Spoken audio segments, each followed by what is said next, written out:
Muy buenas, bienvenidos a Nice to Feed You. Hola, Yimar. Hola, Rubén.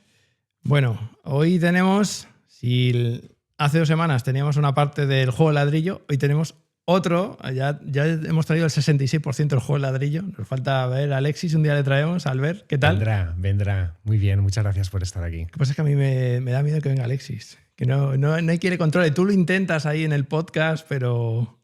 De hecho, es el segundo o tercer año que intentamos que venga al SIMA de Madrid y no se mueve de Perpiñán y de Barcelona. Pero bueno, seguro que algún día vendrá. Bueno.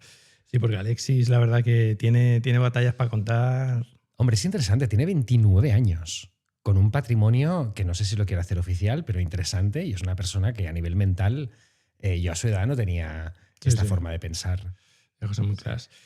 Bueno, Albert, ya la tercera vez que viene, ya casi como en el hormiguero, te tenemos que dar la taza, pero con Albert hemos hablado la primera de tasaciones, la segunda hablamos un poco más de mentalidad, y esta vez queremos que sea más una charla de algunos temas que tenemos en la mesa. Como veis, no tenemos un guión porque bueno, es un capítulo un poco de vamos a ver dónde nos lleva, pero sí que tenemos claro qué temas tocar. Y el primero que creo que quiero tocar es, tú ahora mismo estás en ProGiro, en Value Partner, ¿vale? Que son los que os dedicáis a hacer los WIP que llamáis vosotros, ¿no? Que son los edificios estos que se quedaron desde hace 20 años sin terminar.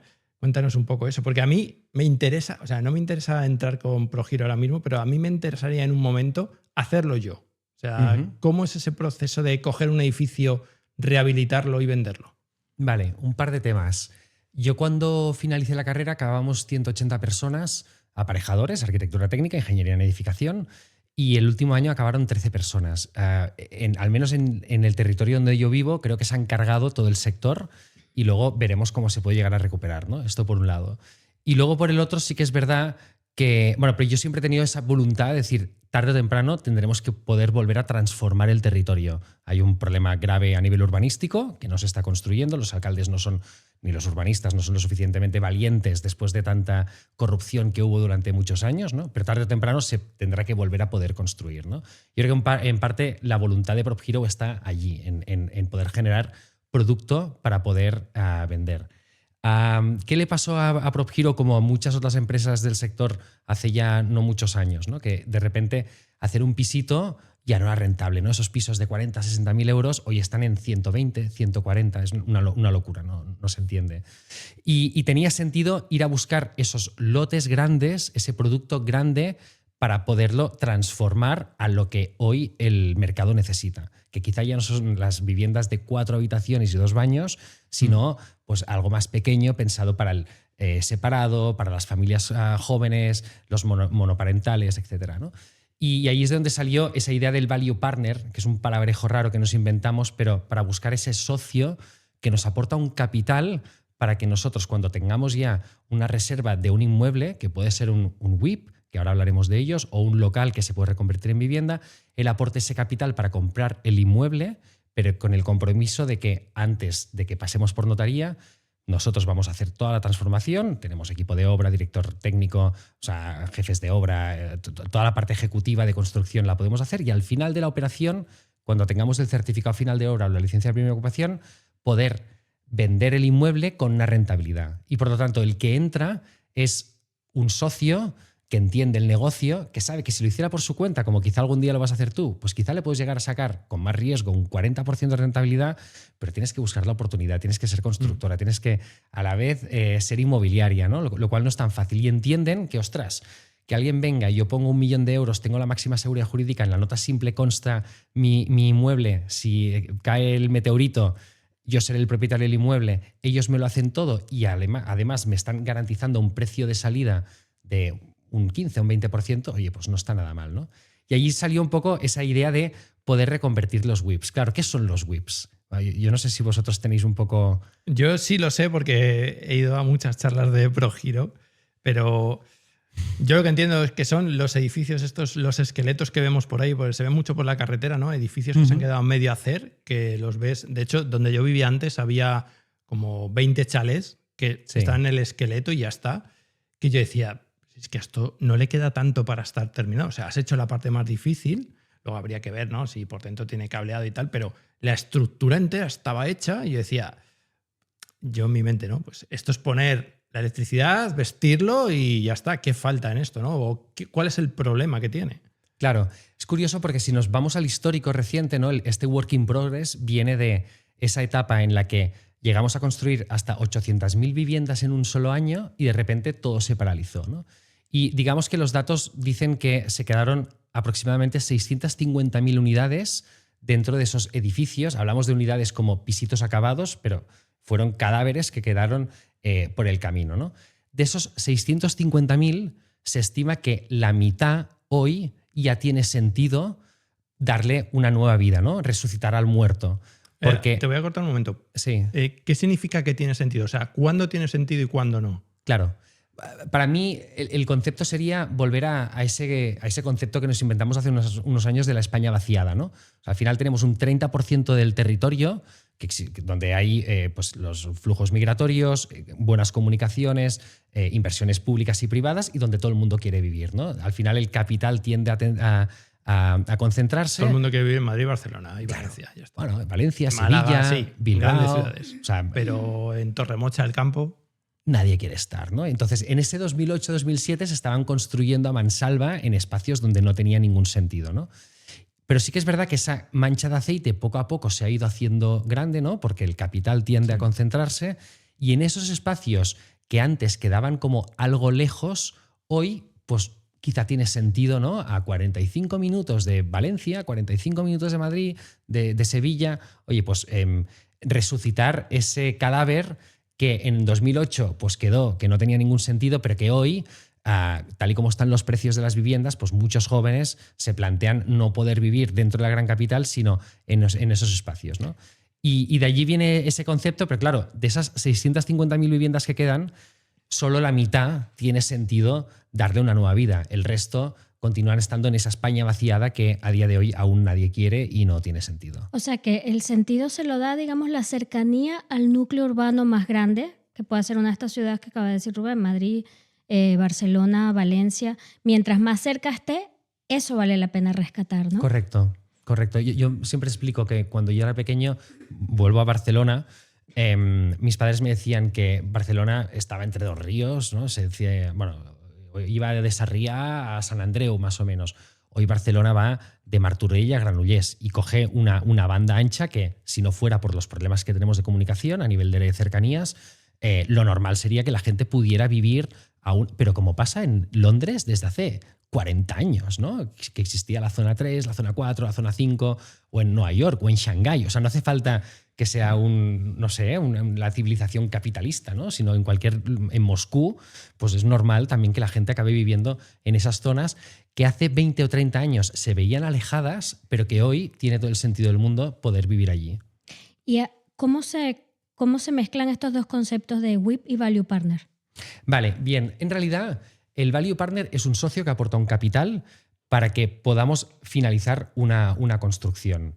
El producto que tenemos a día de hoy se le llama WIP, también puede ser un cambio de uso de local a vivienda. De hecho, en 2025 nadie hizo tantos cambios de uso de local a vivienda como PropHero en toda España. Pero puede ser que el Value Partner a futuro, que es el socio que aporta capital, en vez de aportar en el WIP, nos puede aportar en otro tipo de producto. Al final, de estas 650.000, cada vez quedan menos que valga la pena, cada vez es más caro. Al final el Value Partner entra sobre todo porque compra rentabilidad, compra TIR, ¿no? Al final le estás garantizando un 16, 18, 22% de rentabilidad, lo cual está muy bien, pero también como cada vez quedará menos producto WIP, cada vez tendrá más sentido otro tipo de producto, como puede ser la obra nueva o incluso, pues no sé, o sea, incluso hay gente, pues ahora se vuelve a poner muy de moda la parte NPLs, ¿no? Pero o sea, yo creo que el Value Partner hoy es un WIP. A futuro, este cliente le puede interesar pues, otro tipo de producto, como podría ser pues, dar una financiación alternativa a lo que sería pues, una obra nueva. ¿Hay un mínimo de entrada para ser Value Partner? Lo mínimo a día de hoy está en $500.000 euros aproximadamente. Sí que es cierto que luego alrededor de PropHero han ido creciendo ciertos fondos no regulados que al final acaban comprando operaciones de 500.000 o de 5 millones, o sea, a día de hoy tenemos operaciones hasta 9 o 10 millones de euros. Y que este fondo al final acaba captando inversión de otros inversores, que quizá no hace falta que el ticket sea de 500.000, 10.000 euros tampoco quizá tiene sentido, pero bueno, por 100, 150, 200.000, aprovechándose del 5% de equity para aprovecharse de la parte fiscal del 1,25. O sea, como que hay otras estrategias. Pero sí que es verdad que internamente en PropHero marcamos el tope de 500.000. Vale. Ahora que ya sabemos lo que hace PropHero, imagínate que lo quiero hacer yo. O sea, ¿vale? Tú que eres... Hazlo, ejecútalo. Tú que es eres muy fácil. Arquitecto o... No. Sí. Bueno, Sí, aparejador. Aparejador. Sí. ¿Qué es lo que... O sea, yo encuentro un edificio vacío, ¿no? Y de hecho hay uno que le tengo echado el ojo porque siempre paso está vacío y digo, yo creo que aquí tendría sentido, ¿no? ¿Qué cosas tendría yo que mirar, ¿vale?, para empezar? O sea, lo primero, ya estuve un poco investigando y lo primero es ir al ayuntamiento y preguntar. Porque a ver por qué está eso así, por qué está parado y luego a partir de ahí, ¿qué hago? Bueno, quizá antes del ayuntamiento, quizá podrías ver quién fue el ejecutor inicial, ¿no? El arquitecto y el aparejador, hablar con ellos. Lo normal es que ya se han jubilado. O sea, nos ha pasado más de una vez de resucitar un WIP y encontrarnos que ese señor ya se ha dado de baja de autónomos, ¿no? Y luego tienes un problema allí de, ostras, ¿cómo podemos acabar de ejecutar, ¿no? O tener los planos para acabar la obra?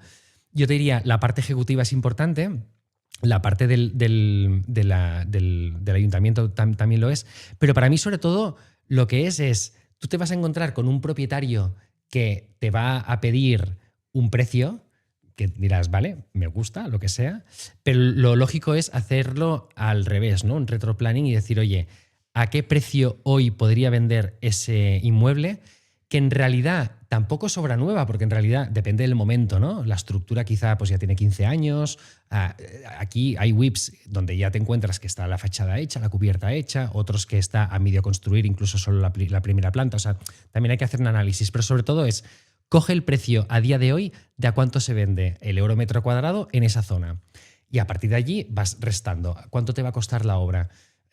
Honestamente, somos adultos. Obras de reformitas a 500 euros, bricomat, vale, sí, bien, pero una obra nueva, bien ejecutada, con toda la parte que significa para cumplir el código técnico, fácilmente te vas a ir en 1.500, 2.000 euros el metro cuadrado, dependiendo de en qué punto está, ¿eh? Si está en fase solera o está en fase de acabar las instalaciones y acabados y poco más. Si vas haciendo ese retroplanning, ¿no? de precios, habrá un momento en el que te saldrá el coste del euro metro cuadrado de construcción y cuál es el euro metro cuadrado que tú puedes llegar a pedir para ese solar o para esa construcción. Y es ese, con tu pequeño beneficio, con el riesgo que estás asumiendo a nivel de construcción, a nivel de promoción, la parte ejecutiva, la parte luego de que se pueda vender a nivel comercial, sí, y tal, para que con ese precio tú le puedas ir al actual propietario y le puedas decir, oye, mira, en vez de pagarte los 2.000 euros metro cuadrado que me estás pidiendo, yo como mucho te puedo ofrecer 600 o 800 o lo que te salga el número. Y a partir de aquí es ver si él está dispuesto a llegar al precio. Entonces, ¿necesitas tener acceso a los planos originales para esos edificios? A ver, claro, el WIP como tal y depende... Antes de que sigas, ¿WIP son siglas de algo? O... Work in Progress. Ah, Work in Progress, ya. Sí. Claro, y el WIP como tal, nos encontramos WIPs que en su momento ya estaban finalizados, o sea, que ya tenían la licencia de primera ocupación, que es como el DNI de cuando naces, ¿no? Decir, oye, este es el pasaporte y ya puedo vivir allí. Pero lo más normal es que los WIPs no tengan esa licencia de primera ocupación y aún se tenga que hacer pues, toda la obra, ¿no? Dependiendo del punto en el que te encuentres, podrás hacer de más o de menos. Nosotros nos hemos encontrado con casuísticas muy diferentes y sobre todo, para mí un factor fundamental del mundo WIP luego también es la estación transformadora o el centro de transformación, que al final es un Ferrari que le meten dentro de un local que es tuyo lo que serían las comercializadoras, o sea, la parte eléctrica, para que esa alta tensión que luego pasa a baja tensión de la electricidad luego llegue a la zona, a lo que sería la baja tensión, ¿no? Y por lo tanto, allí hay un coste que cuesta un Ferrari entre 120 y 220.000 euros, pero además que no van a entrar, Fexa, entre Endesa, Iberdrola, quien sea, no va a entrar hasta que la obra no esté acabada, o sea, y que te puede llegar a afectar mucho la rentabilidad del proyecto, Porque no es lo mismo hacer un cambio de uso de 3 mesecitos y oye tú, y ya le sacas un 30% de rentabilidad a un proyecto que fácilmente, por culpa de la estación transformadora, te puede llegar a durar 18 meses. Aunque simplemente la obra sean solo de 3. O sea que tardas más en eso que en tener la luz, por así decirlo, que en todo lo demás. Bueno, al final, cualquier operación de transformación a nivel de arquitectura no le damos la suficiente importancia a la parte de suministros, pues que es fundamental. Y esto nos pasa en un local reconvertido a vivienda, pero en un edificio, en un WIP, aún más, ¿no? Porque pues, entra esa nueva variable, que puede ser un CT, una ET, que te acaba afectando más, sobre todo a nivel de plazos, ¿no? Que la rentabilidad, como sabéis, depende casi más del tiempo que de nada. Pero también de coste, porque al final pues hay unos 150.000 euros que tienes que tener en cuenta para poner dentro del edificio. Lo primero que hizo el constructor para el cambio de uso que estamos haciendo es llevar al de la electricidad, ver dónde estaban los puntos, dónde podían ponerse los puntos de luz y pedirnos de una vez la factura para empezar a gestionar, incluso antes de que esté el proyecto, empezar a gestionar los suministros, porque dice que se pueden tardar lo que se tarden. Yo estuve 8 años en la principal promotora de Cataluña y teníamos línea directa con un área que solo llevaba grandes cuentas y aún así, y al final éramos el top 10 de los promotores más importantes de Cataluña. Y al final son tiempos que no puedes controlar. Igual que una licencia, que depende del ayuntamiento, si el técnico se pone de baja, pues se te puede demorar 12, 18, 24 meses. Esto puede pasar lo mismo. Difícilmente va a durar 24 meses, pero sí que se te puede alargar 6 meses más o menos según el proyecto. Y una vez que tenemos... y una vez que tenemos ese esqueleto, claro, yo entiendo que esto lo has hecho en el 2008, se ha quedado ahí. Ahora los materiales son distintos, entiendo, ¿no? Las normativas son distintas. El código Tienes técnico. que tirar cosas incluso que ya estén hechas porque no cumplen con la normativa actual. Es decir, si tengo una pared de ladrillo y ahora dicen que tiene que ser no sé qué, con roca de lana y tal, eso todo hay que cambiarlo. Eso puede llegar a pasar. Yo creo que sobre todo lo que sí que te puede pasar es que cuando hagas la due diligence de lo que estás comprando, cuando hagas un poco el análisis de cómo está la operación, pues lo más normal es que si te encuentras que estás en fase de estructura, pues quizá tienes que hacer algún tipo de refuerzo en alguna, lo que sea, en alguna vigueta o en el hormigón, pues en la armadura que quizás se haya oxidado y que por lo tanto tengas que hacer algún tipo de reparación a nivel de estructura. Y luego a nivel de, claro, es que según la fase en la que te encuentres y el ayuntamiento, pues habrá que cumplir el código técnico. Y a día de hoy tenemos un código técnico que es de los más exigentes de Europa. O sea, que en este sentido está muy bien porque finalmente pues hemos conseguido que la gente viva en viviendas muy dignas, pero bueno, y muy caras. ¿Qué? Y muy caras. Bueno, y muy caras, ¿no? Esto es un dilema que yo muy a menudo me planteo, ¿no? Me acuerdo en los años 60, bueno, yo soy del 82, pero en los 60, 70 hubo mucha población que emigró a otras zonas de España pues para tener vivienda. Se construyeron barrios enteros en 28 días de cualquier forma, sin instalaciones, sin carreteras, sin equipamientos. Muchos de estos barrios se tuvieron que luego derribar porque al final generaban guetos que no tenían ningún sentido. Y hemos pasado de eso que no queríamos a unos barrios excelentes, perfectos, con unas viviendas perfectas, ¿no? Que no tienen ningún tipo de problema, porque son tan perfectas que al final acaban encareciendo el producto final y el problema que tenemos hoy con los jóvenes en parte viene de allí. Ahí en Madrid tenemos ahora, están empezando a abrir ya zonas, porque claro, Madrid crece, ¿no? Y como dices tú, crece hacia afuera.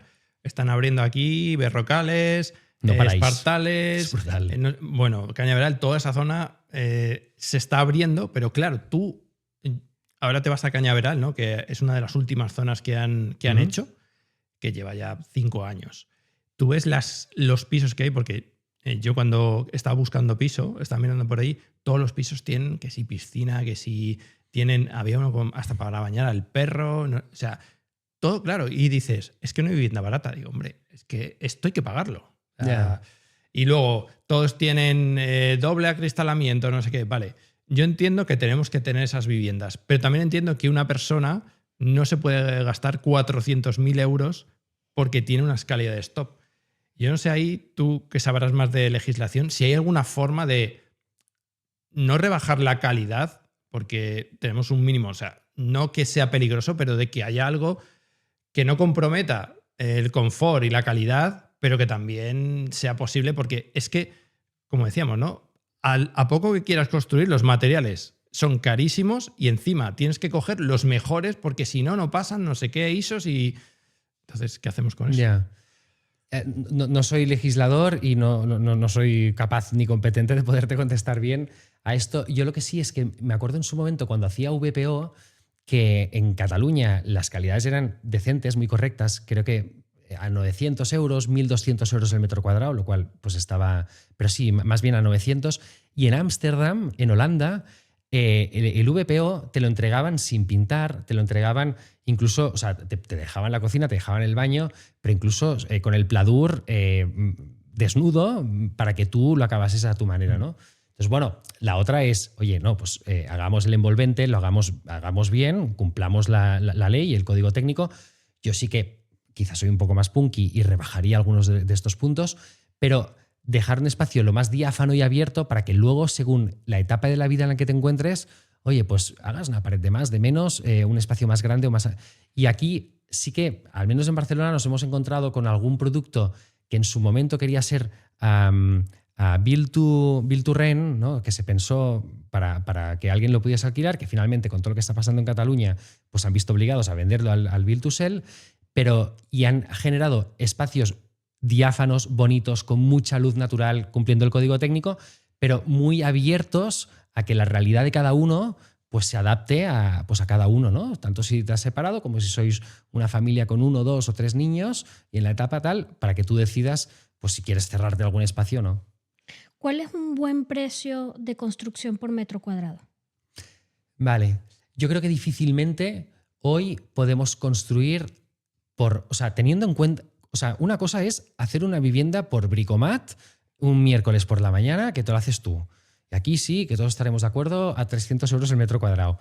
Pero para hacer obra nueva y cumplir, o sea, con lo que supone a nivel de riesgos, a nivel del seguro decenal, con un arquitecto, un aparejador, cumpliendo todo lo de la ley, incluso, pues no sé, si es un edificio, lo normal es que al final de la operación incluso el ayuntamiento te condicione a la recepción urbanística del espacio, o te condicione a la licencia de primera ocupación a tenerlo todo bien urbanizado alrededor, ¿no? Y que te diga, oye, me tienes que cambiar este farol, me tienes que cambiar, pues no sé, tienes que asfaltar las calles, las alcantarillas. Exacto, sí. O sea, esto puede pasar. Entonces yo te diría, difícilmente una obra te va a costar menos de 1.500 euros metro cuadrado. Yo creo que lo más normal a día de hoy es que se aproxima a los 2.000 euros metro cuadrado de obra nueva. Y aún así, conozco muchos casos que no bajan la parte de construcción a 3.000 euros metro cuadrado.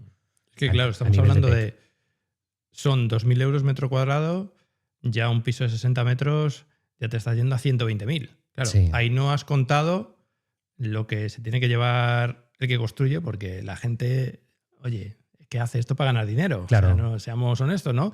Lo que te cueste el suelo, lo que te cueste, lo que se desvían las cosas, es que al final es difícil construir pisos por menos de 150.000 euros. Estés donde estés en España, que ese es el problema, porque dices, bueno, no, el problema es que Madrid es muy caro. Bueno, Madrid es muy caro. No, es que lo mínimo te lo está marcando la construcción. Y si de ahí no bajas, sí, Madrid el suelo en vez de costar 10 te va a costar 80. Pero te vayas donde te vayas, ese mínimo yo creo que es el que, no sé, a través, eso ya los legisladores si quieren lo sabrán, pero claro, es que no hay forma de bajar los precios. ¿Y cómo se computa en el costo? Porque esto que acabas de decir creo que es muy interesante, ¿no? Que para que te den la licencia de ocupación, te piden hazte cargo de, y esa lista de hazte cargo de es totalmente variable, porque ahí sí que no sabes qué te van a pedir.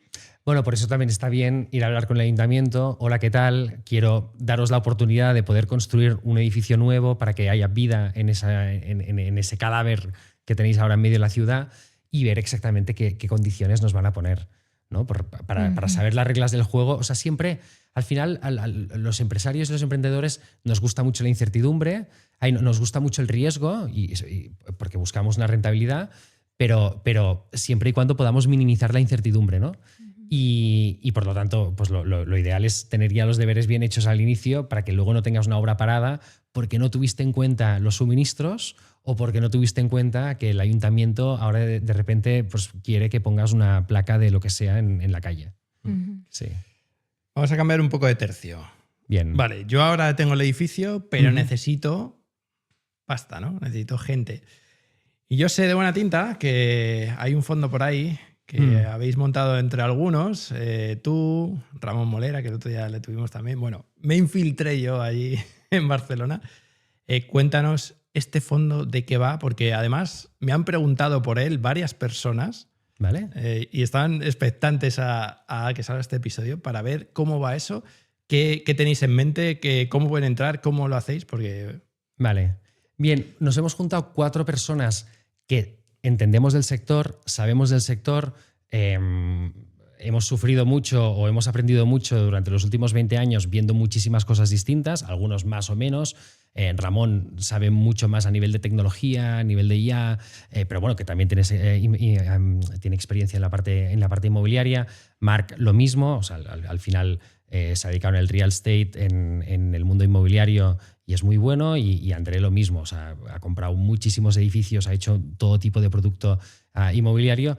Teníamos esa inquietud de decir, ostras, tiene sentido que nos unamos y que ayudemos a generar este fondo para tener un capital para hacer este tipo de operaciones, ¿no? O sea, WIPs en esos espacios donde existe demanda en esa zona que hemos dicho que no es la España vaciada, para poder tirar adelante este tipo de proyectos. Y nada, pues acabamos de lanzar, tenemos ya 2 proyectos en marcha actualmente. Y bueno, la idea es poder montar varios proyectos más a través de varios vehículos y con producto muy, muy similar a lo que hemos estado comentando hasta ahora. O sea, con esas estructuras de WIPs que tiene sentido poder tirar adelante. No todas van a estar en la misma zona. O sea, ahora mismo tenemos un par de proyectos en la zona de Levante, en el arco mediterráneo. Estamos mirando cosas también en Cataluña, también en el centro de España. Pero sí que vemos pues, que tiene todo el sentido del mundo. Y nada, y con eso estamos. ¿Y cómo se entra ahí? Es decir, si yo quiero, te llamo Albert, te mando un WhatsApp y te digo, oye, ¿qué tenéis por ahí, no? ¿O cómo lo publicitáis? ¿O es de gente que os conoce y ya lo tenéis todo apalabrado? No, bueno, a día de hoy hemos podido crecer gracias a Friends and Family, ¿no? A familia. Porque aparte los 4 nos pasaba muy a menudo de que la gente te dice, ostras, Albert, si algún día ves algo interesante, dímelo, ¿no? Me lo dicen a mí. Oye, si tienes algo, digo, hombre, si tengo algo, primero voy yo y luego ya... Pero me lo dice mucha gente, ¿no? Si te enteras de algo, me llamas. Digo, es que no puedo llamar a todos. Y luego también hay la parte del skin in the game, que cuando tú les dices, oye, esto está bien, cógelo, bueno, ¿tú te vas a meter? ¿Tú lo harías? No, pero si tú no te metes, yo no me meto, ¿no? Y al final es esta apuesta que decimos, oye, pues parte de nuestro patrimonio nos vamos a meter en este vehículo, en Mara Capital, para poder, pues para arrastrar no solo a los conocidos cercanos, sino pues a gente que a mí me pasa muy a menudo, ¿no? Que se me acerca y me dice, ostras, Albert, no lo veo claro, pero no, yo me meto, yo voy a estar allí y si no sale bien, o sea, por la cuenta que me trae, va a salir bien, porque tampoco a mí me sobran para, ¿no? Y tiene todo el sentido. Claro, estamos empezando, tenemos una página web, la vamos a dejar aquí abajo por si alguien quiere entrar. Sí.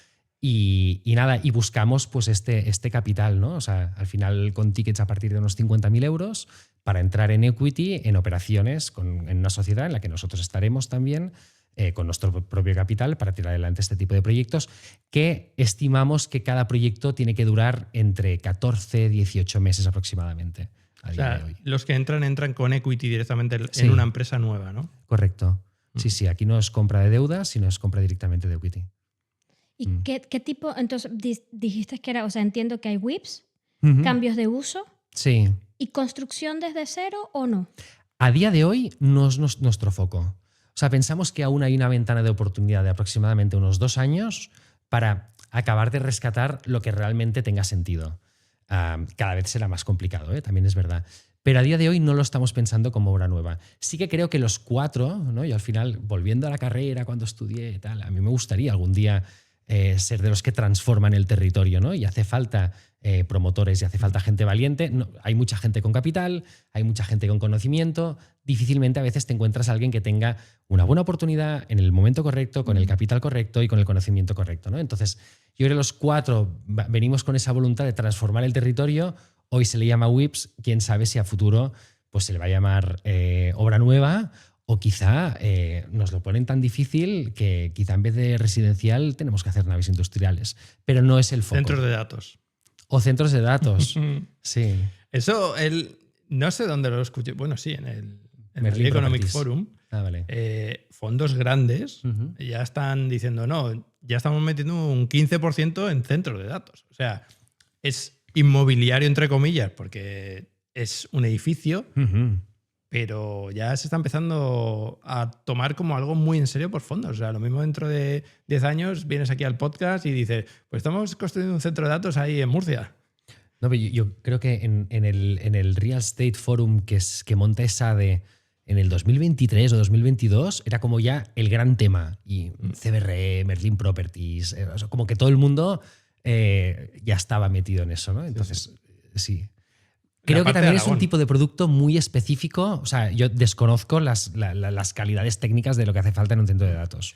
Bueno, al final es una nave industrial con unos requisitos especiales de refrigeración, de electricidad y demás, en una zona muy específica. O sea, yo lo sé porque yo como he trabajado con AWS y he hecho un montón de formaciones, pues ellos te dicen, oye, ¿por qué han elegido la zona de Aragón, donde están ahora en los centros de datos aquí en España? Porque es una zona que no se va a inundar, que no tiene riesgo sísmico, que es una zona abierta, que es una zona que pueden ellos meter ahí electricidad de paneles solares, porque al final están ahí al lado del desierto de los Monegros. O sea, ¿Cerca de un río, me imagino? ¿Cerca de agua o no es necesario? pues eso no estoy seguro, pero bueno, tengo un amigo que sabe mucho de centros de datos y él dice que su idea de inversión es precisamente invertir en esa zona, porque dice, cuando ahora AWS ha empezado aquí en España hace, si no recuerdo mal, 3 años que salió pero su idea es expandir todo eso. Claro, cuanto más expandan,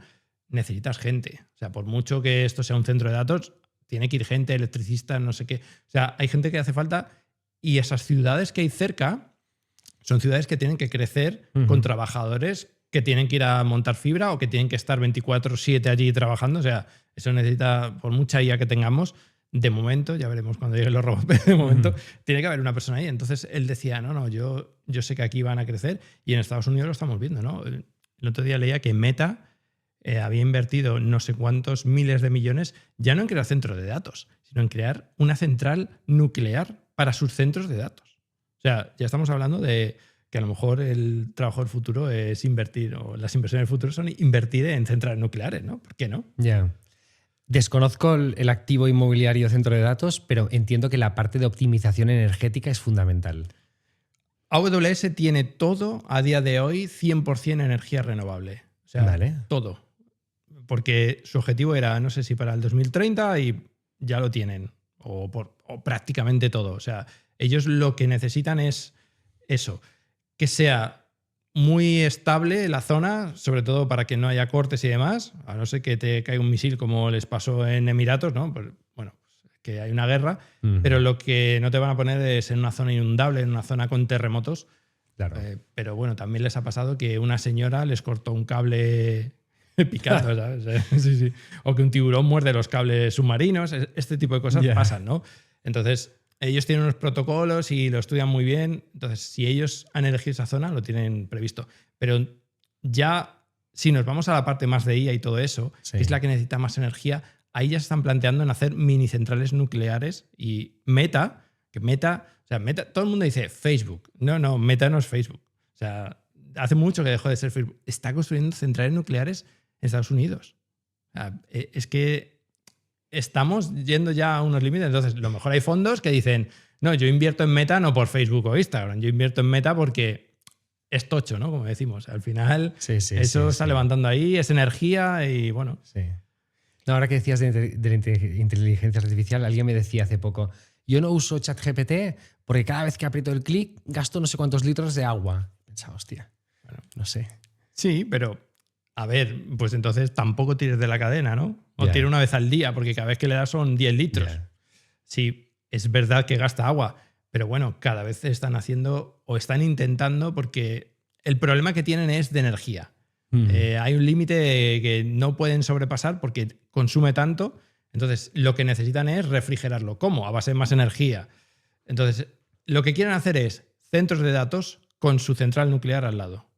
Pequeñas. Wow. De hecho, hay una empresa que ha subido muchísimo en bolsa que hace mini reactores nucleares. O sea, no son como el de Chernóbil y estos enormes, sino que son reactores centrales chiquititos, más pequeños, ¿no? Para dar a una población alrededor y los centros de datos que están haciendo. Y es una de las cosas que muchos en Estados Unidos, muchas ciudades les están diciendo de, oye, si vais a poner centro de datos, tenéis que ser autosuficientes y no solo eso, sino darnos a nosotros porque vais a consumir mucho. Y están con esa zona. Entonces, ya Meta ha dejado de ser Facebook, Instagram y ya se está metiendo en todo. Pues a lo mejor dentro de 10 años Mara empieza a invertir en centrales nucleares también en España. Bueno, veremos poco a poco.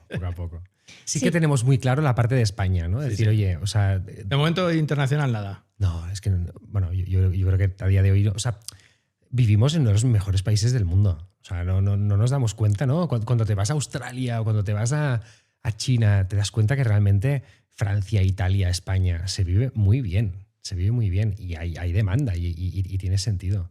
Pero en España se vive particularmente mejor. Sí. sí. O sea, ¿cómo va a enfocar, digamos así, Mara, estas construcciones fuera de los centros o de los cascos urbanos o incluso dentro de los cascos urbanos? Porque justamente en estos días hablaba con una persona que me decía, es que ya no se puede, o sea, ya la persona normal no tiene acceso a vivir no sé, en el centro de Madrid, por ejemplo. Entonces yo pensaba, bueno, tal vez poniendo más viviendas, que esta es la parte que siempre en ese discurso se olvida, ¿no? Que el tema del precio es un tema de escasez, tal vez haciendo más cambios de uso o sustituyendo espacios comerciales, se puede aumentar la plaza de vivienda en los cascos urbanos. Vale. Sí, la parte de aumentar, hay un tema de edificabilidad y volvemos al urbanismo, o sea, no podemos inventarnos o subir 10 plantas porque nos apetezca. Y luego te diría, cascos urbanos, volvemos al inicio, ¿no? Es decir, ¿qué es lo que te dice el número? Cojo el casco antiguo de Barcelona. Quizás están vendiendo viviendas a 3.000 euros el metro cuadrado. Si yo compro un edificio para reformarlo, ¿tiene más sentido hacer una simple remonta hacia arriba, reformar el inmueble o incluso tirarlo todo al suelo y construir algo nuevo y que sea obra nueva, pura y dura? No, pues al final depende del número y es acabar de ver si tiene sentido en el casco urbano hacer algo así o no, o hacerlo en otro lugar. Yo creo que el problema es que mucha gente lo que dice es, yo quiero vivir en Madrid. Bueno, sí, vale, y está muy bien que quiera vivir en Madrid, pero no todos podemos vivir en Madrid, ¿no? Es como Claro. el que dice, no, yo es que quiero vivir en Estados Unidos. Bueno, pues si no tienes una visa no puedes vivir allí. O sea, eso es un trámite burocrático, pero en Madrid es que no hay espacio para todos. Entonces, una de dos, que es lo que muchas veces tú has comentado, ¿no? Que si a nuestros abuelos le decíamos que íbamos a vivir unos encima de otros, se echaban las manos a la cabeza, ¿no? Pues a lo mejor el futuro es pisos más pequeños. Ya no llego a las cápsulas, estas hoteles cápsula, que eso me parece claustrofóbico, pero es que no hay más. O sea, Barcelona tienes el ejemplo, ¿no? Que tienes la montaña, los ríos, no sé qué. ¿Dónde construyes? Una de dos, o haces como en Dubái y le quitas terreno al mar, o es que no hay más sitio. Pero el mensaje, perdona que te interrumpa, el mensaje de los medios y todo esto que promueven la palabra especulador es que dicen, vienen fondos de afuera a comprarse lo que yo no me puedo comprar y entonces lo destinan a otra cosa que no sea la vivienda. Entonces ellos tienen la culpa porque cogen un edificio en el centro de Madrid y lo convierten en un hotel en vez de hacerlo 4 viviendas separadas. Y ese es el discurso, digamos, popular o que se escucha. Entonces, como tú como creador de fondo, o sea, que no es solamente el dónde estamos ahora o lo que se puede hacer a nivel de números, sino cuál es el negocio detrás de hotel versus una vivienda, 4 viviendas, por ejemplo. Ya, sí. No, de hecho, volviendo a este punto que estabas diciendo tú antes, la parte de transformación, o sea, pongamos desde el COVID hasta ahora, que se construye más que nunca, pero no se construye hacia afuera, se construye hacia adentro. O sea, dentro de los edificios pasan cosas y la ley va por un lado y luego viene alguien y acaba montando... Yo he llegado a ver en la calle Entensa de Barcelona, delante de la prisión de la Modelo, un local comercial con 25 habitaciones y que alguien la realquilaba y a veces incluso no era ni el propio propietario del edificio, sino que era alguien pues, que tenía un alquiler y que quizá no era ni del país, que venía de fuera y que luego lo realquilaba a familias enteras, o sea, como barbaridades que están sucediendo. O sea, hay un mercado negro a día de hoy por tanta hiperregulación que a veces hemos llegado a tener, ¿no? Entonces, estamos transformando viviendas o edificios hacia adentro. Ahora lo que nos falta es ser valientes para volver a construir hacia afuera, ¿no? O sea que vamos a ver. Esa parte de construir hacia afuera, claro.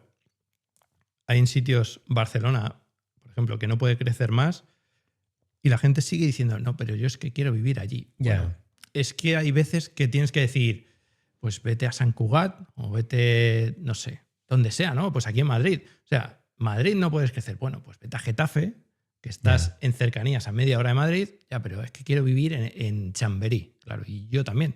Pero es que allí no puedes vivir porque no hay más. Y luego lo que decías tú, no, hacia arriba no te dejan construir porque hay unas normas que te dicen, más de 4 pisos no se puede. Ya está, no puedo, vale. Si no puedo más de 4 pisos y tengo 1000 metros cuadrados, he hecho cuentas y aquí no pueden vivir más de tantas personas si lo hacemos como están hechos los pisos. Es decir, en una vivienda, una familia. Claro, lo que empieza aquí a hacerse, ¿no? Es lo que ahora muchos critican también del alquiler por habitaciones. Ya, pero es que el alquiler por habitaciones, yo no he visto a nadie quejarse de que vive en una habitación, de decir, es que me quiero comprar una casa. Pues a lo mejor si estás en la habitación es precisamente porque necesitas estar en la habitación, ¿no? Yeah. Con 40 años, espero que no estés ahí, pero claro. de los 18 a los 30, ¿por qué no vas a estar en una habitación, no? Los que se iban a Londres de au pair y no sé qué, ¿dónde vivían? En la habitación de la familia en la que estaban. Y no se les caen los anillos. Y ahora estamos, lo que toda la vida yo he escuchado de pequeño de, en España tenemos muchos propietarios, mira Londres, qué urbanitas son, que tienen aquí un montón de gente, y cuando lo hemos traído aquí es todo lo contrario, ¿no? O sea, es un poco ¿en qué quedamos? ¿En que antes estaba bien? Y cuando traemos también está mal, es que no lo sé. Yo creo que la etapa de vivir en habitación existe y debe existir, y yo creo que todos los que estamos en la sala lo hemos vivido. Bueno, yo he estado yo el primer sueldo que tuve me fui de casa y me fui de habitaciones y estaba viviendo con amigos, he hecho amigos gracias a esas habitaciones, tal, y luego, bueno, pues he ido progresando. El problema es cuando durante... Infrahabitaciones, eso claro. Sí. O cuando llega a tus 40, 45 y continúas, o sea, y no puedes permitirte algo más que una habitación. Pero también aquí tenemos un problema porque yo siempre voy al punto de Estados Unidos, ¿no? En Estados Unidos, la gente, si le sale un trabajo en Atlanta y son de Los Ángeles, se van a Atlanta. Y no pasa nada y me voy a Atlanta. Yeah. Pero aquí no. Es que yo he nacido en Vallecas y quiero vivir como muy lejos a Moratalaz. No me voy a ir a vivir a Lérida. Bueno, pues es que a lo mejor tu sueldo no da para vivir ahí a los precios de hoy en día, ¿no? Yo, esta mañana mismo he alquilado un piso en Alcoy, 550 euros. Un piso de 3 habitaciones, reformado, un octavo con un sol. Precioso el piso. 550 euros. Claro, tú buscas eso en Madrid y dices, es que los pisos están muy caros en Madrid. Lo sé, pero a lo mejor tenemos que empezar a ser un poco más flexibles y abrir nuestra mente de... También me puedo ir a otro sitio que no sea Madrid. Claro. Mira, eso que dices me recuerda mucho a mí cuando yo llegué a Europa. Yo llegué en el año 2007. Entonces, cuando tú vives fuera de Europa, tú dices Europa. Y yo vivía... Bueno, cuando yo llegué aquí a España, yo vivía aquí en España, en Madrid, pero yo trabajaba en Bélgica. Uh-huh. Y yo me iba los lunes y venía los jueves. En mi mente eso era normal. Claro. Hasta... Y claro, y cuando yo vivía en Milano, o sea, vivía así. Y para mí era, si son 2 horas, o sea, 2 horas de avión, eso no es nada, pensaba yo. Y hasta que yo hablaba con la gente aquí y me decían, en Bélgica. y te vas los lunes y regresas los jueves. Y yo sí, yo Feliz. viviendo mi sueño, ¿no? Hasta que entendí que eso que tú dices, que la gente no sale ni de su barrio. Me costó años, porque para mí es un mundo, Europa es un mundo de posibilidades. Y a mí me costó años entender que el italiano promedio no sale de su barrio, que el español promedio no sale de su barrio. Ya no Ya. hablemos ni de mudarse de ciudad y mucho menos de Sí, trabajar nos en cuesta. otro país. Sí. Pero Hay- cuando tú vienes de afuera, tú ves esto como que si fuese una sola cosa. Cuando tú vives aquí, te das cuenta que no es una sola cosa. Sí. Hay un tema de mentalidad que estoy de acuerdo con vosotros, coincido plenamente. Luego hay otro punto que, claro, yo creo que tenemos la gran suerte. Yo puedo teletrabajar desde cualquier lugar del mundo y muevo muchísimo dinero y genero muchísimo negocio desde cualquier lugar del mundo. Pero porque tengo la gran suerte de que he encontrado finalmente un trabajo muy ikigai, ¿no? Pero hay mucha gente que quizá no tiene las mismas posibilidades y ahora al final me da la sensación que, sobre todo en los últimos 5 años, pero ya llevamos quizá 20, depende también de en qué zona de España, que las comunicaciones no son las correctas. O sea, lo ideal sería que en una hora te pudieras trasladar de donde vives a donde trabajas. Pero es verdad que si trabajas en antes decíamos, ¿no? Del centro de Amazon, ¿no? Existe una España vaciada y la existe porque no hay las comunicaciones para poder llegar en muchos sitios. Tú te vas a Soria a vivir y ¿cómo vas a los sitios? O sea, es difícil, ¿no? Y ahí yo creo que también nos hemos acostumbrado mal los que vivimos en grandes ciudades de que todo está al lado, que yo me cojo un cercanías, me cojo un metro, hay 200 líneas de autobuses, pero cuando sales y te vas a pueblos más pequeños de ahí del centro, dices, pero es que aquí cuando a alguien digo, no, si está aquí al lado, esto está a 1 hora. Decir eso, o sea, yo cuando voy muchas veces al COI digo, no, yo digo, sí, de Madrid, digo, estoy al lado, estoy a 40 minutos. ¿Cómo que al lado son 40 minutos? O sea, es como que se hace todo más pequeño, ¿no? Porque claro, es que no puedes llegar a expandirte porque dices, es que no hay forma, ¿no? Y todas lo que son las distancias es, no, lo que sea más de 10 minutos. Yo le decía, digo, pero si al COI se puede ir a todos sitios andando. ¿Qué dices? ¿Te vas a ir hasta allá andando? Digo, pero si está aquí al lado. O sea, el aquí al lado que tenemos en las grandes ciudades, cuando sales fuera es otro mundo, ¿no? Y el decir, no, es que yo si me quiero ir a Barcelona, en 3 horas estoy, está muy bien. Pero si tú estás en Soria y quieres trabajar en Barcelona, ¿qué haces? Es que no puedes, ¿sí? Mudarte a Barcelona. Mira, eso que dices ahora, un paréntesis, mi hermana, cuando yo le decía, eso está aquí ¿al lado Uber o al lado madrileño? Porque si es al lado madrileño, me cojo un Uber y me vengo a la casa yo. Cógete un Uber y vente a la casa. Las distancias son relativas, pero yo creo que es mucho más fácil cuando alguien de una ciudad grande, o sea, es más difícil que una persona que está en un pueblo pequeño se venga a la ciudad o a Madrid, y es mucho más fácil que alguien que esté en Madrid, y de hecho ha pasado muchísimo en la sierra madrileña. Muchos madrileños se mudaron hacia la sierra después de la pandemia, porque se quedaron aquí encerrados entre 4 paredes, viendo el bloque del frente, al bloque de al lado, y la gente empezó a irse, y las comunicaciones aquí internamente en la Sierra de Madrid tampoco son muy buenas. Aún así la gente que podía teletrabajar se fue, y los precios de la zona de la Sierra madrileña aumentaron un montón. Claro, total. No, incluso yo no sé, aquí sí, o sea, en España se lleva mucho el punto de la segunda residencia, cosa que en muchos otros países no existe. O sea, existe el concepto de, oye, pues gano un capital y me voy a un Airbnb o me cojo una tiny house en no sé dónde, un glamping, no sé qué. Aquí nos gusta tener, o sea, los boomers que han tenido la posibilidad de tener una segunda residencia. Salen en Torrevieja.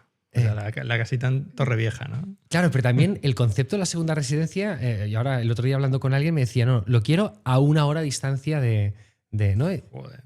Bueno, o sea, es curioso también el pero punto de... una segunda residencia 1 hora estás... no sé, Bueno, o sea, casi no sales de tu comunidad, ¿no? Depende de la comunidad. Depende, por lo Sí, que sí. decías ahora, alguien que está en Alcoya 1 hora, ¿dónde está? A ver, En en Alicante, en Valencia. En Cataluña hay zonas que puedes estar el sábado bañándote en el mar y el domingo esquiando, o bañándote en el mar y viendo montañas nevadas y ir a esquiar. O sea, vivimos en un país espectacular. Sí, claro. Granada tienes ahí la playa y estás mirando para atrás y ves ahí todo con nieve. Eso lo he visto yo. Sí, pero bueno, yo creo que al final debemos cambiar un poco el chip, ¿no? Y dejar de... Ya sé que esto caerá en saco roto para los que no quieran, pero el victimizarte de la situación y decir, es que es muy caro, es que no sé qué. Bueno, también tienes que ver, ¿no? De, oye, yo también quiero tener un Ferrari y no lo tengo. ¿Por qué? Porque no tengo dinero para ello. Y no voy por ahí llorando por las esquinas a todo el mundo, es que no tengo un Ferrari. Bueno, pues a lo mejor yo tendré que decir, vale, tendré que rebajar mis expectativas al nivel de mi vida de ahora. Porque toda la gente dice, no, yo quiero vivir, claro, sí, en el barrio Chamberí o en el barrio Salamanca y así nos ponemos, ¿no? Claro, pero ¿cuánto estás ganando? O sea, es que esto nunca ha sido así y nunca lo va a ser, porque hace 20 años el barrio Salamanca era caro. O sea, yo recuerdo cuando era pequeño, el barrio Salamanca siempre ha sido caro, o Chamberí. Madrid siempre ha sido caro. ¿Que ahora está más caro? Sí. ¿Que los sueldos no han subido? Sí. ¿Qué puedes hacer? Pues tendrás que amoldar tu vida a lo que tienes ahora.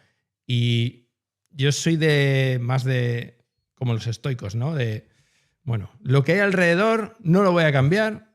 Lo único que puedo cambiar es lo que hago yo en consecuencia, ¿no? Pues, vale, ¿qué puedo cambiar? Intentar buscar un mejor trabajo, intentar buscar un sitio en el que pueda estar y luego, pues si hay gente que no se puede ir por circunstancias, pues, oye, es que no puede ser la vida perfecta. Digamos que la única objeción que veo que le pone la gente a eso es un Ferrari es lujo, pero la vivienda se entiende como artículo de primera necesidad. Ya, pero no en el centro de Madrid. Pero el argumento es, ¿pero por qué no voy a vivir yo en el centro de Madrid? Claro, yo a todo el mundo que me dice, no, es que, claro, porque no hay vivienda, no sé qué, digo, vete a Soria, el pueblo no sé qué, digo, tienes toda la... No, pero no me voy a ir, claro.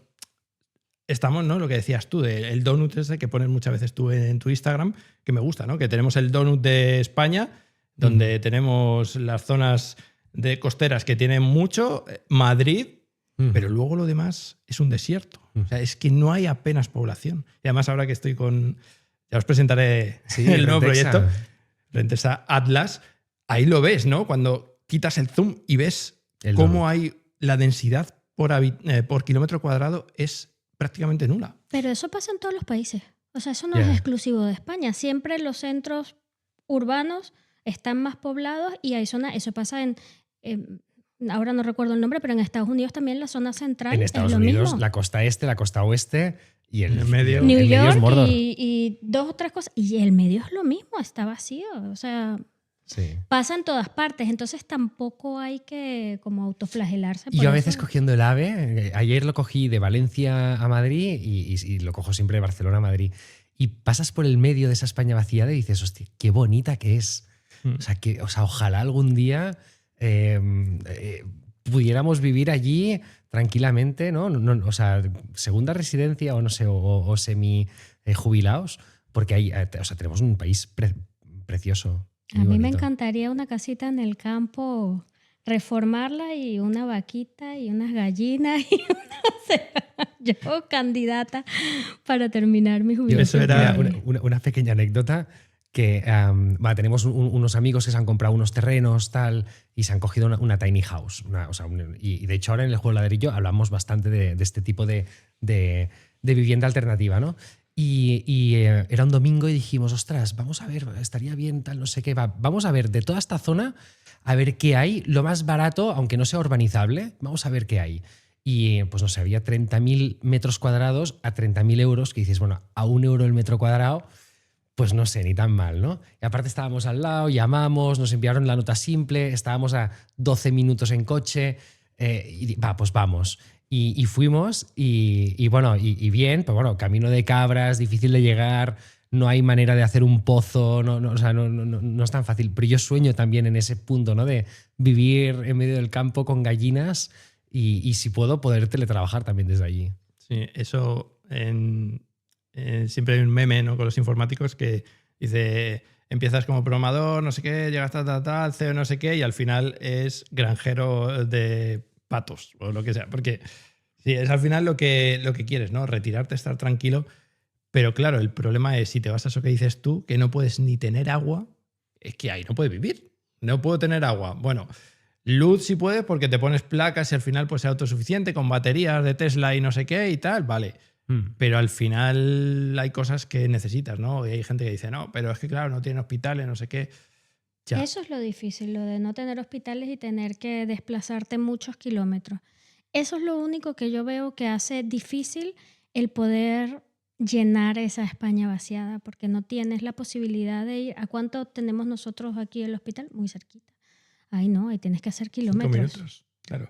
Pero la cosa es, esa España vaciada, ¿cómo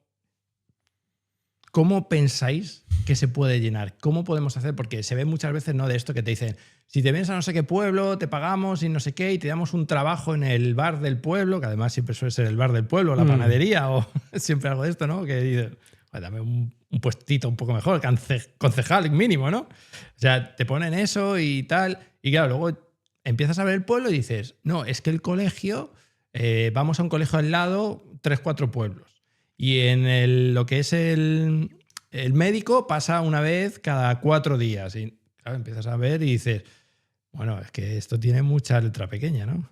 Sí, yo te diría, el día que mejoremos las comunicaciones, que esto no depende de los que estamos en esta sala, o sea, son decisiones políticas, será más fácil que empresas puedan traer en polígonos industriales, o sea, a nivel urbanismo, pues existan unos polígonos donde empresas puedan ir y de allí se pueda generar trabajo.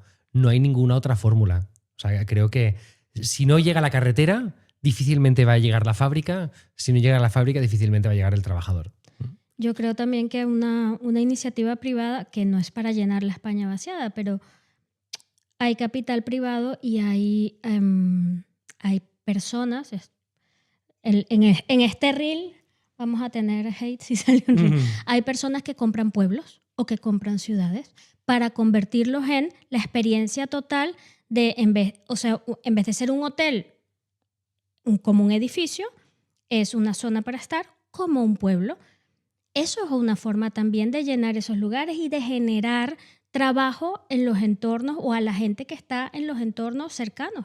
O sea, había un pueblo que era de cine ¿cómo se llama? Donde estuvimos el verano pasado.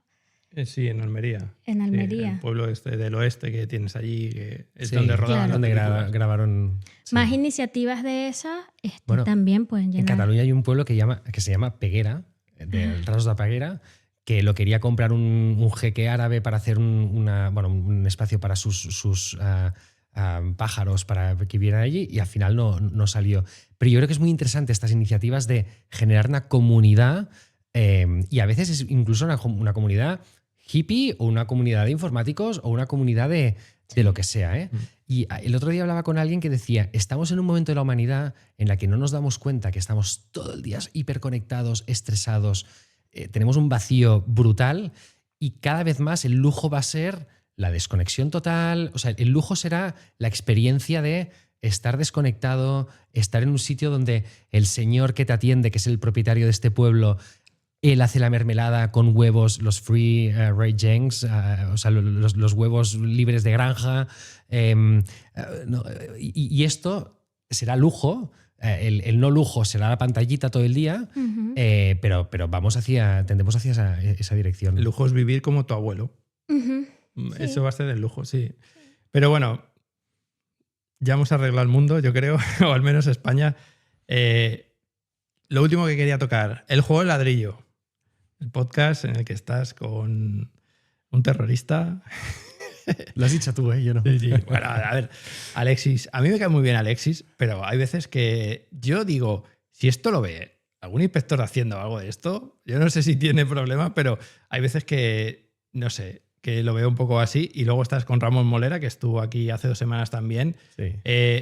Ahí lo que dices tú, ¿no? Es un podcast más desenfadado, que habláis y traéis muy buenos invitados. Y me gustaría saber, de los invitados que habéis traído, ¿quién crees que es el que más os ha aportado? Hostia, yo creo que ha venido gente muy buena. O sea, no sé, Herman Horver, Uri Weiss, Elizabeth Wakefield, Sergio de Excellence, Enrique Jiménez estuvo hace poco. A ver, a mí el de NPL me gustó mucho. Gonzalo Bernaldez creo que también aportó mucho. Y creo que cada uno acaba aportando su pizca, ¿no? O sea, al final el juego ladrillo nació como una tertulia inmobiliaria yo no quiero caer al cuñadismo, pero sí al punto de, oye, pues más o menos todos estamos al día, ¿no? Y hacemos cada semana cosas inmobiliarias y viene un experto y hablamos de temas desde ángulos muy distintos, ¿no? Y creo que todos y cada uno de ellos ha ido aportando sus cosas, incluso algunos invitados que no son nada conocidos, pero que son personas que están en nuestro entorno y nuestro alrededor y que nos pueden aportar. Pero francamente también pienso que lo mejor está por llegar, ¿eh? O sea, el Juego Ladrillo acabamos de empezar hace un añito y bueno, y tenemos mucho que hacer. A mí me gusta eso, ¿no? Que es un poco... Sois como 3 perfiles totalmente distintos. Yo te veo a ti como el que intenta poner un poco más de orden, ¿no? Porque está Ramón, que siempre tira más para la política y tú le paras. Alexis, que está tirando más para sus cosas y tú le paras. Tú eres como ahí el que sujeta a los caballos, ¿no? Yo te veo a ti como el más centrado, pero a mí me gusta mucho escucharos también y aprendo mucho. Y hay una cosa que siempre está diciendo Alexis que me le quedo dando vueltas, ¿no? Lo del colibín senior que siempre está hablando, ¿no? ¿Cómo ves eso? Porque lo habláis mucho ahí, medio en broma, medio en serio, pero yo creo que esto va a ser algo, y sobre todo cuando, lo digo, y lo voy a decir mirando a cámara, cuando nos quedemos sin pensiones o nos las recorten, y me juego con vosotros lo que queráis, que va a ser así, va a haber mucha gente que no llegue a fin de mes si tiene que pagar un alquiler. Yo no sé lo que se pagará en ese momento, pero si ya en Madrid te están pidiendo 1.500 euros, si no tienes una pensión de 3.000 euros, vas a ir muy mal, porque todo habrá subido, ¿no? Y eso que decís medio broma, medio en serio, ¿también os planteáis hacer algo así en Mara o...? No lo descartamos. Creo que tiene más sentido el comprar, reformar y vender que no el comprar un activo para luego operarlo. O yo al menos yo no me siento hoy capacitado para poderlo tirar adelante, o sea que ya se verá, ¿eh? Alexis hoy es el propietario de una residencia de estudiantes, o sea que en realidad él tiene más experiencia en esto, y a mí me gusta mucho hablar de la anécdota de Rodolfo y Ángeles de Luxury Angels, que en un momento dado estaban paseándose por la playa, hicieron un reel de, oye, mirad, ¿os imagináis aquí en Málaga viviendo en esta casita, en una zona libre de niños, libre de animales, al lado de una escuela de submarinismo, tal?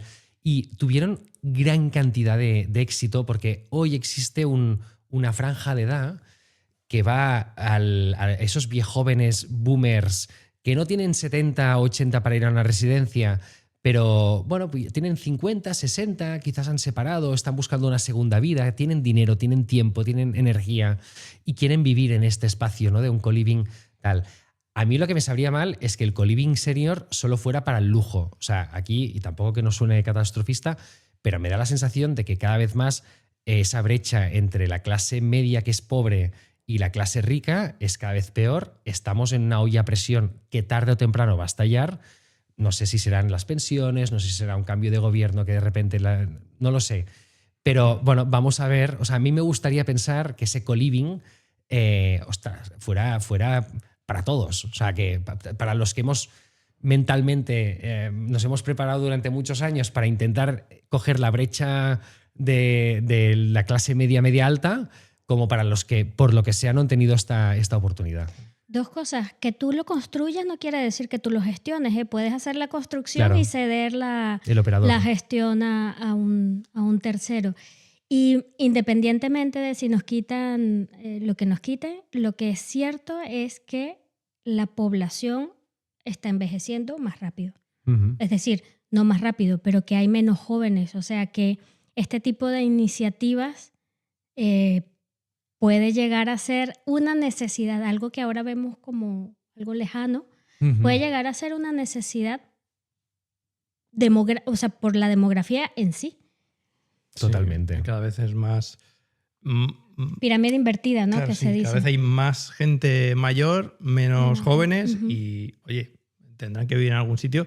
Que hay por ahí algunos que siempre culpan a los boomers de es que tienen casas y no tenemos nosotros. Bueno, ellos también han trabajado para tener su casa, ¿no? O sea, no lo veo.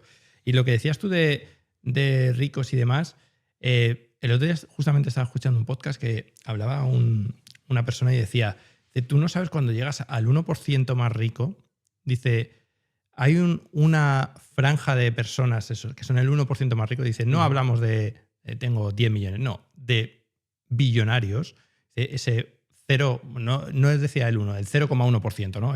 Dice, top, dice que viven de una forma que ni te imaginas cómo se vive. O sea, tienes un médico a las 24 horas, tienes no sé qué, dice, ya es que ni en un charter privado, o sea, ya, dice, y ese tipo de gente es la que está haciendo el mundo para ellos. Dice, y es los que están construyendo el mundo para ellos vivir mejor y les da igual los que hay abajo. Dice, porque ellos lo que quieren es eso, ¿no?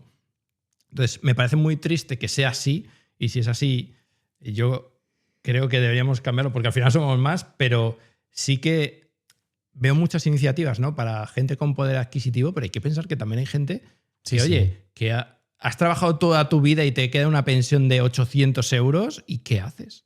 Claro.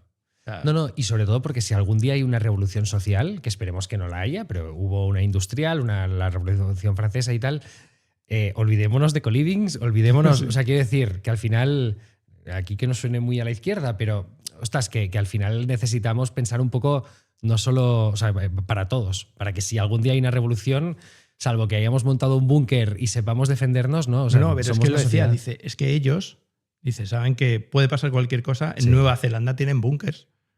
Dice, y los tienen allí y ya está. Y él decía, pero yo creo que si pasa algo, dice, ¿tú crees que los de Nueva Zelanda cuando venga aquí el rico va a decir, sí, vente, ven? No, olvídate. Sí, por eso. Bueno, en Suiza todos los edificios tienen búnker. Su código técnico, entre comillas, les obliga a tener un búnker. A mí hay una película que me gusta mucho, que es el colapso. No sé si la habéis visto, estaba en filming en su momento, que son 6 capítulos en los que hay un colapso, se va toda la energía en todo el mundo. Y hay un señor que vive en un castillo rico y tal, pasa, a día de hoy podría pasar, y intenta coger un avión para irse a una isla que es donde van los ricos para salvarse. Pero no tiene... Bueno, entonces el único valor que coge es un cuadro de Picasso. Y cuando llega al avión, el señor del avión dice, a mí ¿qué me cuentas del Picasso? Yo lo que quiero es lo básico, ¿no? La ley de Maslow, quiero comer, beber, no sé, tener un mínimo de seguridad y tal. Sí. Bueno, Albert, gracias por pasarte por aquí. Creo que estás a tope en el SIMA ahí haciendo contactos para luego llevar al podcast. Mañana estaré yo allí por el SIMA también. Los veremos.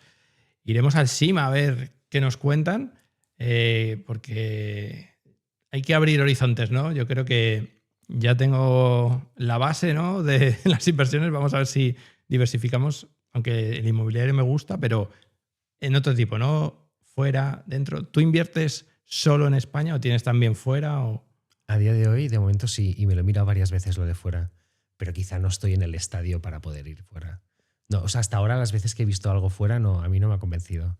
Pero sí que es verdad que el SIMA es un polo que durante 2-3 días pasan muchas cosas, o sea, al final es negocio en realidad, o sea, son contactos, pero no es un hobby, o sea, no venimos a pasear, bueno, yo al menos no vengo a pasearme solo, sino, bueno... Y realmente, bueno, pues es un momento en el que acabas conectando con mucha gente que quizá lo que estás sembrando hoy no veas nada hasta el cabo de 6 meses, pero que hay proyectos, iniciativas y personas, contactos muy interesantes. Pues nada, muchas gracias. Antes de que te vayas, te voy a decir por tercera vez la misma pregunta. Y ahora que estás con un podcast, seguro que me puedes decir a alguien mejor de...